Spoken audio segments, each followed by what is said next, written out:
बात करते हैं भारत की सैन्य तैयारियों की। युद्ध के साजो सामान के साथ साथ किस तरह भारत के जवानों को अब तैयार किया जा रहा है, इस पर भारतीय थल सेना के अध्यक्ष जनरल मनोज पांडे ने आज तक संवाददाता मंजीत नेगी से एक्सक्लूसिव बातचीत की। बड़ी बात यह की कि भारत की सेना को अत्याधुनिक बनाने का जो मिशन है यह बहुत तेजी से आगे बढ़ रहा है और जो अग्निवीर हैं उनके पहले 2 बैचेस अब जो सेना में शामिल हो गए हैं उसको लेकर भी उन्होंने संतोष जताया। इस वक्त देश और दुनिया के जो हालात हैं उनको कैसे, उनके बीच में क्या चुनौतियां आप देखते हैं भारतीय सेना के लिए और क्या प्राथमिकताएं आप मानते हैं अपनी एक सेना प्रमुख के तौर पर? धन्यवाद मंजीत। गत वर्ष की तरह इस साल भी हमारी ऑपरेशनल प्रिपेयर्डनेस या ऑपरेशनल तैयारी को बरकरार रखना, चाहे वो सीमाओं पर हो, लाइन ऑफ एक्चुअल कंट्रोल या फिर लाइन ऑफ कंट्रोल या फिर आंतरिक सुरक्षा में जहां जहां पर हमारी तैनाती या डिप्लॉयमेंट है, इन सब इलाकों में ऑपरेशनल प्रिपेयर्डनेस को एक अच्छे दर्जे का बरकरार रखना ये मेरी सबसे पहले प्राथमिकता रहेगी। इसके अलावा आपको ज्ञात होगा पिछले वर्ष हमने भारतीय सेना के ट्रांसफॉर्मेशन या परिवर्तन की एक रूपरेखा रखी थी, जिसके तहत हमने 5 परिवर्तन के स्तंभ आइडेंटिफाई किए थे।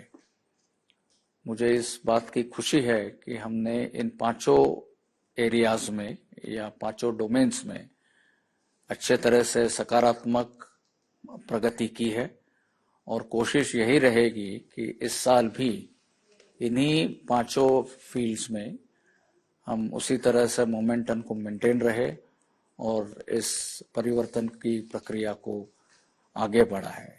साथ ही साथ हमारी जो कैपेबिलिटी डेवलपमेंट है, जिसका आत्मनिर्भर या इंडिजिनस प्रोडक्शन एक बहुत मुख्य या अहम मुद्दा है, इस पर भी हमारा खास ध्यान रहेगा कि इसके जरिए किस तरह से हम हमारी सेना को और आधुनिक और सशक्त बनाएं। तो ये एक 3-4 मोटे एरियाज है जिस पे हमारा ध्यान रहेगा। सर, अगर हम स्वदेशी हथियारों की बात करें तो लाइट टैंक को लेकर काफी चर्चा है सेना में, क्योंकि उसकी आवश्यकता हमें नॉर्दर्न बॉर्डर पर भी है। उसको लेकर क्या इस वक्त आप बता पाएंगे, क्या प्रोग्रेस है उसकी, कब तक वो सेना में और शामिल हो पाएगा? आपने सही कहा, लाइट टैंक जो कि हमारे नॉर्दर्न बॉर्डर्स, पहाड़ी और बर्फीले इलाके में की जरूरत थी, इसमें हमने काफी प्रोग्रेस किया है। इसको हम 2 तरीके से 2 रूट्स के जरिए आगे बढ़ा रहे हैं। एक है डिजाइन एंड डेवलपमेंट, जिसमें DRDO के साथ मिलकर हम आगे ये कर रहे हैं, जिसमें कि तकरीबन 59 या 59 लाइट टैंक्स का क्वांटिटी तय हुई है, तकरीबन 354 बनती है। तो DRDO का जो लाइट टैंक है इस साल के मई-जून तक मुझे उम्मीद है वो ट्रायल के लिए हमको दिया जाएगा।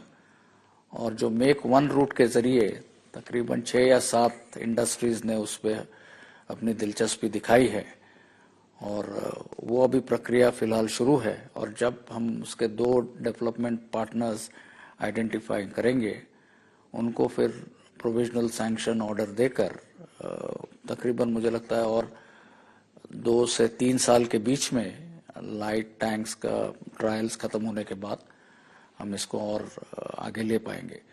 पर जितने भी हमारे मेजर हेवियर प्लेटफॉर्म्स है, उस श्रृंखला में लाइट टैंक्स मुझे लगता है एक महत्वपूर्ण पहला कदम आगे होगा। सर, आपने अग्निवीर की बात की, उसको लेकर भी काफी चर्चा होती है सेना में।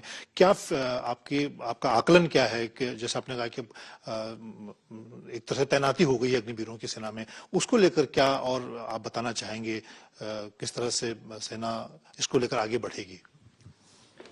हमारे पहले 2 बैचेस या 3 बैचेस अग्निवीर के अपनी 31 हफ्ते की प्रिलिमिनरी या रिक्रूट ट्रेनिंग के बाद अभी हमारे यूनिट्स में तैनात है, जिसमें कि फॉरवर्ड एरियाज और LAC, LC पर भी यूनिट्स है, जहां पर भी ये अभी तैनात है। ये जो हल्के टैंक हैं, ये लद्दाख के लिए बहुत महत्वपूर्ण भी होंगे।